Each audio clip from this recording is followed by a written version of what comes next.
Shalom, shalom, frères et sœurs, vous êtes bien connectés sur la chaîne Guyane pour Yoshua, en compagnie du frère Rudy. Nous nous retrouvons une nouvelle fois pour une exhortation, une courte exhortation pour glorifier vraiment le nom du Seigneur. Nous espérons que en cette nouvelle journée, que vous allez bien, quel que soit où que vous vous trouviez, avec le Seigneur dans notre vie, ça ne peut qu'aller bien. Il est notre force, il est notre rayon de soleil, même si dans certains endroits il ne fait pas trop beau, mais il brille, il brille dans notre cœur et il nous procure tellement de joie.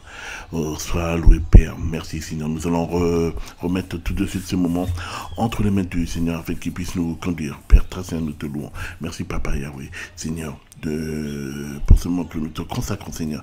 Père, que tu puisses nous guider Seigneur. Guide-nous sur le chemin de la vérité Seigneur. Que Papa, tu puisses parler Seigneur. Parle Seigneur et que Seigneur, ton Esprit Saint, Seigneur, qui nous a convaincus, de péché, Seigneur, que tu puisses permettre que nous demeurions, Papa, demeurions dans la vérité et que nous soyons dans la persévérance, que nous accrochions, Papa, sur le chemin de la vérité et que, Seigneur, nous puissions avoir le discernement nécessaire pour briser, Papa, briser tous les mensonges que l'ennemi veut nous faire croire au Père. Conduis-nous, Seigneur. Merci parce que tu es notre rayon de soleil.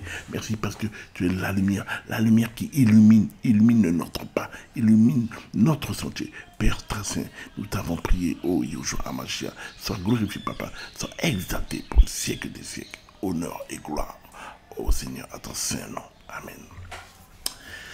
Un petit coucou donc à vous tous, frères et sœurs, où que vous soyez.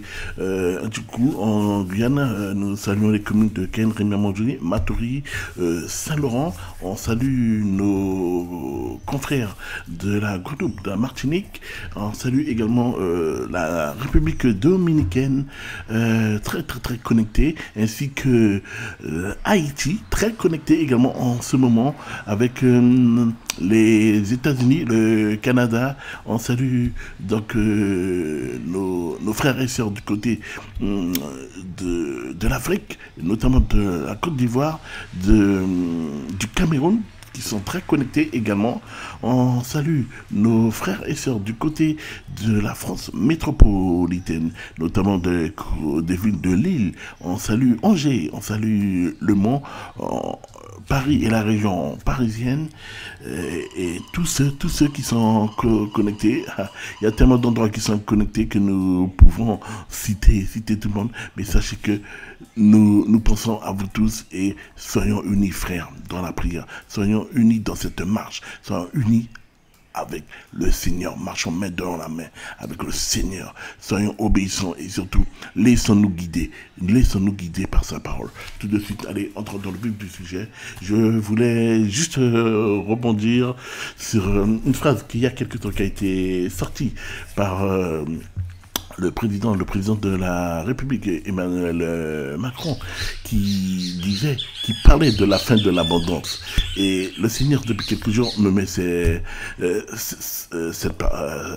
a permis que cette parole revienne à mon esprit. Et voilà ce qu'il nous dit. Est-ce qu'on peut limiter le Seigneur? N'est-ce pas lui qui a créé les cieux et la terre, frères et sœurs? N'est-ce pas lui qui a créé toutes choses? Oh Seigneur, tu es grand et magnifique. Prenons la parole, mes frères, mes bien-aimés, tout de suite. Et nous allons aller dans ce passage, dans Jean chapitre 10, à partir du verset 9. Voici ce que la parole nous dit. J'ai pris le mauvais, m'excuser. On règle ça tout de suite.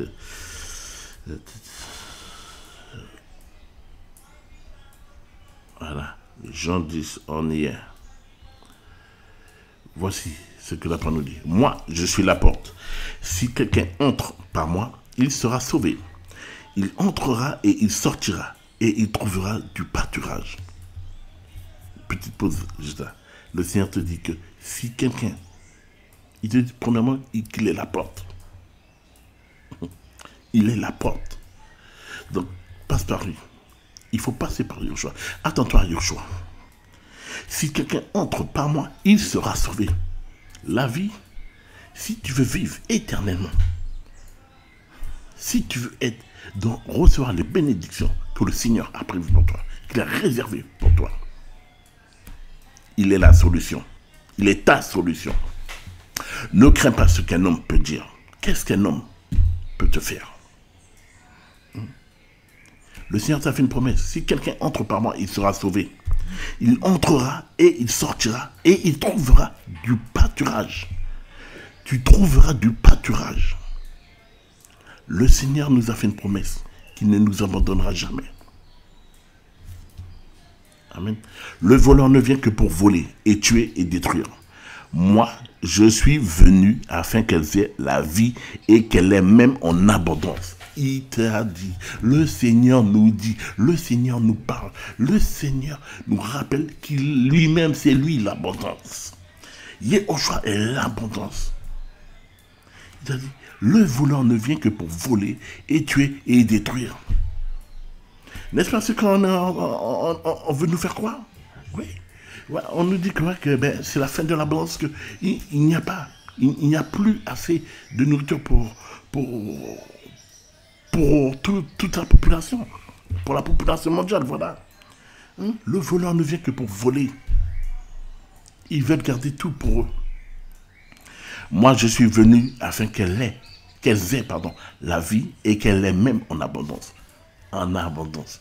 Le Seigneur prendra soin de toi en abondance.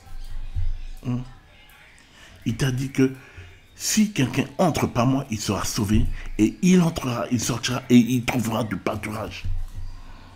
Yehoshua est ta solution. Il prendra soin de toi.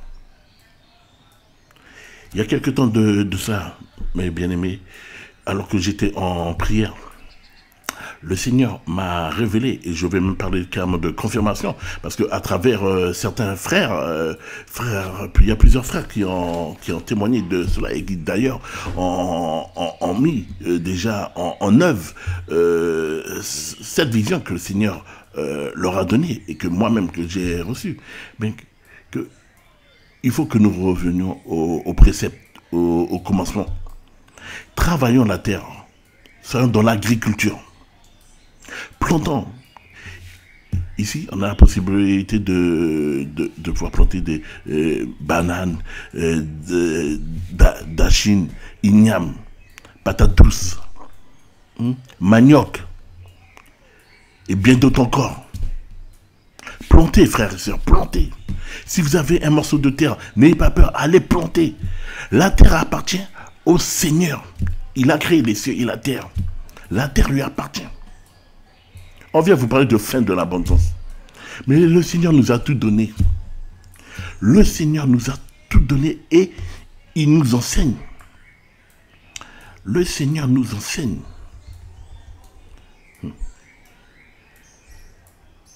Prenons déjà, on va prendre ce premier passage, ce passage au psaume 23. Voici ce qu'il te dit. Yahweh est mon berger, je ne manquerai de rien. Il me fait reposer dans des pâturages d'herbes vertes. Il me dirige près des eaux de repos. Yahweh est mon berger. Yahweh est celui qui prend soin de toi. Yahweh, il n'est pas un homme pour te raconter de belles histoires, pour te raconter des fables, pour te faire croire que, voilà, maintenant tu ne perds pas ton temps à faire ceci, c'est fini. Ça prend ton temps, que c'est la fin de l'abondance. Yehoshua est là, et l'abondance. Oui, c'est lui l'abondance. Et il n'est pas limité. Tu ne peux pas limiter Yehoshua. Yehoshua t'a dit que si tu passes par lui, tu auras du pâturage. Il te dit, je suis ton berger, que tu ne manqueras de rien. Il te fait reposer dans des pâturages d'herbes vertes. Oui. Laisse-toi guider par le Seigneur. Laisse Yehoshua te guider. Alléluia, amen.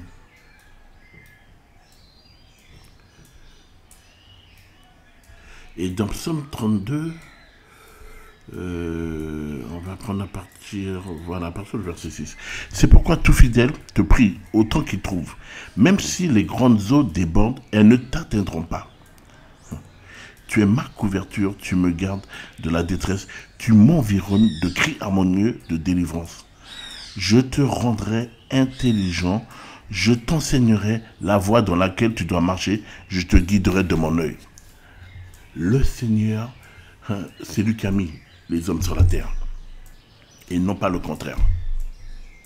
Les hommes ne sont pas arrivés un beau jour, hop, ah tiens, on fait on est là, on est ici. Non, c'est le Seigneur qui nous a, c'est lui qui nous a créés, de ses mains, il nous a créés, de son souffle, il nous a créés. Et il te dit, je te rendrai intelligent, je t'enseignerai la voie dans laquelle tu dois marcher. Confie-toi en Yahushua, confie-toi en lui, abandonne-toi en lui. C'est lui qui va t'enseigner, c'est lui qui te dira comment faire et de quelle façon il t'enseignera. Il a dit, je te rendrai intelligent. Je te rendrai intelligent, il te donnera l'intelligence. Même si tu connais pas, tu n'es pas quelqu'un qui sait travailler la terre, le Seigneur t'a dit, je te rendrai intelligent. Je t'enseignerai la voie dans laquelle tu dois marcher et je te guiderai de mon œil. Il est ton guide. C'est lui qui va t'enseigner. Quand tu es dans la difficulté, quand tu te retrouves face à un problème et que tu ne sais pas comment faire, je suis sûr que énormément de frères et sœurs se sont déjà retrouvés dans cette situation. Moi-même, je me suis déjà retrouvé dans ce genre de situation. Face à un problème, je ne savais pas comment faire. Je me suis confié dans le Seigneur. Le Seigneur m'a rendu intelligent. Le Seigneur m'a enseigné. Il m'a montré comment je devais régler ce problème. Il m'a guidé. Il m'a guidé de son œil. Rien n'est impossible à Elohim, mes frères et sœurs. Rien ne lui est impossible. Confions-nous simplement en Yahushua. Il a dit, malheur à ceux qui se confient à un homme. Heureux celui qui se confie à Yahweh. Prenons justement ce passage-là. On va prendre ce passage dans Yeremia. Jérémie 17.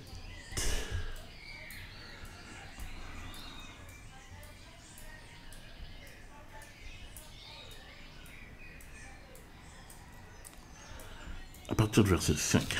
Ainsi par Yahweh, maudit soit l'homme fort qui se confie dans un être humain, qui fait de la chair sa force et dont le cœur se détourne de Yahweh. Car il sera comme un arbre dépouillé dans la région aride et il ne verra pas venir le bonheur, mais il habitera dans des lieux brûlés du désert sur une terre salée et inhabitable. Béni soit l'homme fort qui se confie en Yahweh et dont Yahweh est l'espérance.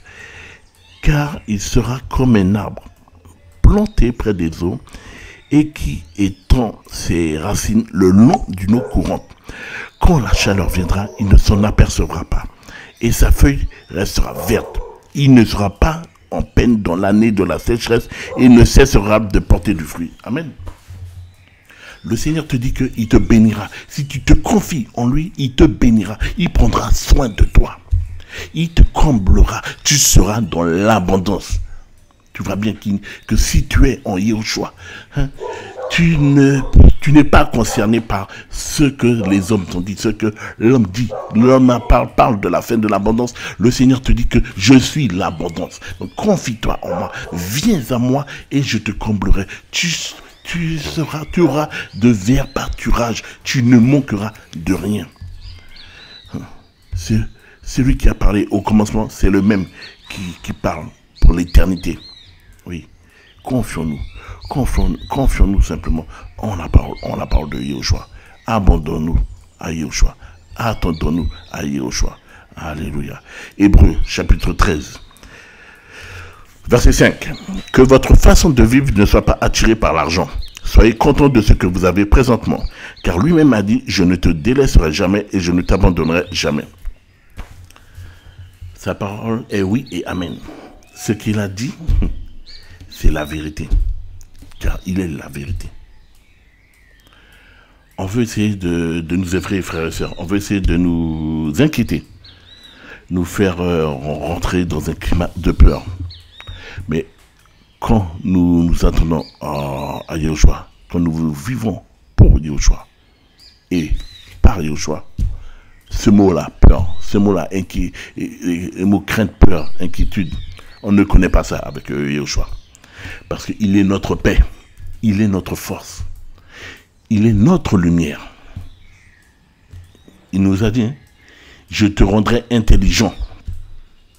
Je t'enseignerai, je te montrerai la voie que tu dois suivre. Je te guiderai de mon œil. Voilà pourquoi tu ne vas pas tomber dans l'inquiétude. Alléluia, amen. Prenons ce dernier passage dans Apocalypse 18 que le Seigneur m'a donné justement concernant ces paroles du président de la République Emmanuel Macron. Apocalypse 18.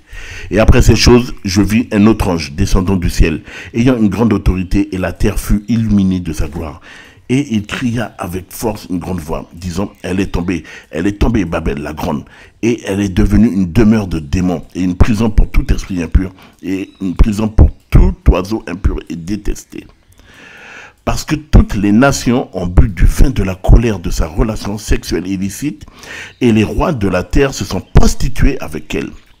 Et les marchands de la terre sont devenus riches par le pouvoir de son luxe. Et j'entendis une autre voix du ciel disant, sortez d'elle, mon peuple, afin que vous ne participiez pas à ses péchés et que vous ne receviez pas une part de ses fléaux. Parce que ses péchés se sont joints à sa suite jusqu'au ciel. Et Elohim s'est souvenu de ses iniquités. Payez-la comme elle-même vous a payé, et doublez le double de ses œuvres. Et dans la même coupe où elle l'a versé à boire, versez-lui au double. Autant elle s'est glorifiée et a vécu dans le luxe, autant donnez-lui de tourments et de deuil. Parce qu'elle dit dans son cœur, je siège en reine, je ne suis pas veuve et je ne verrai jamais de deuil. C'est pourquoi en un seul jour arriveront ses plaies, la mort, le deuil et la famine. Et elle sera consumée par le feu, parce qu'il est puissant, le Seigneur Elohim, qui la juge.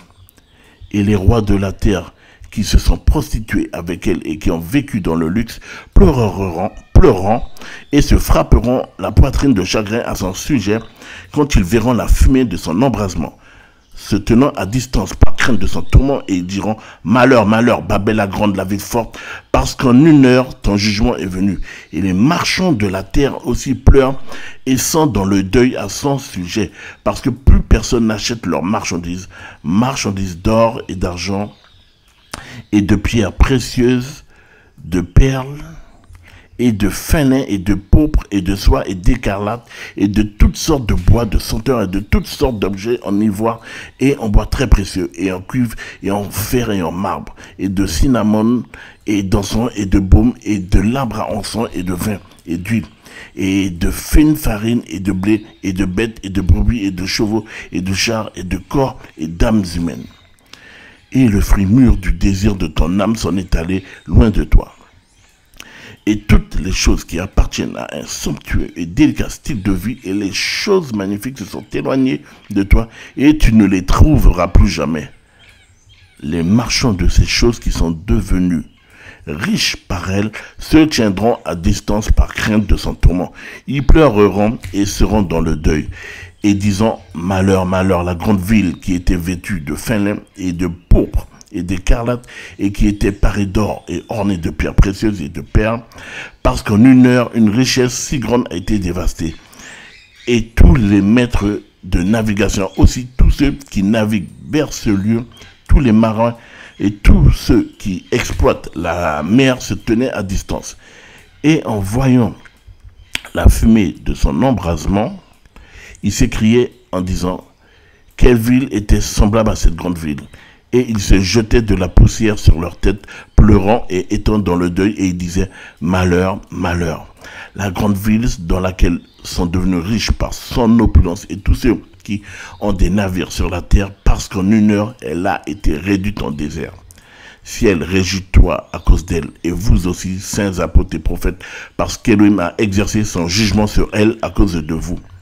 Et un ange puissant souleva une pierre semblable à une grande meule et la jeta dans la mer en disant, ainsi sera jetée avec violence Babel, la grande ville, et on ne la trouvera plus. Et la voix de joueurs de sitar et des musiciens et celle des joueurs de flûte, de trompette ne sera plus jamais entendue chez toi.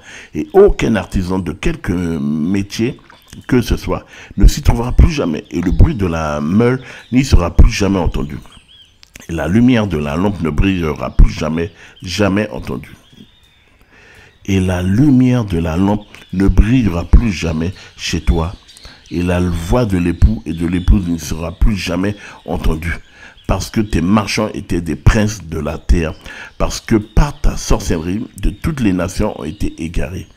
Et c'est chez elle qu'elle a été trouvée le sang des prophètes et des saints et de tous ceux qui ont été tués sur la terre. Amen.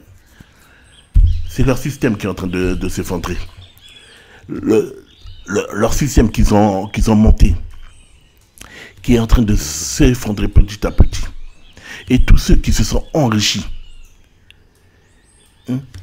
à partir de ce système, eh bien, ils verront leur ruine arriver. Le Seigneur est là. Il se tient prêt. Il est à la porte. Le Seigneur revient, mes amis. Tenons-nous prêts. Tenons-nous prêts.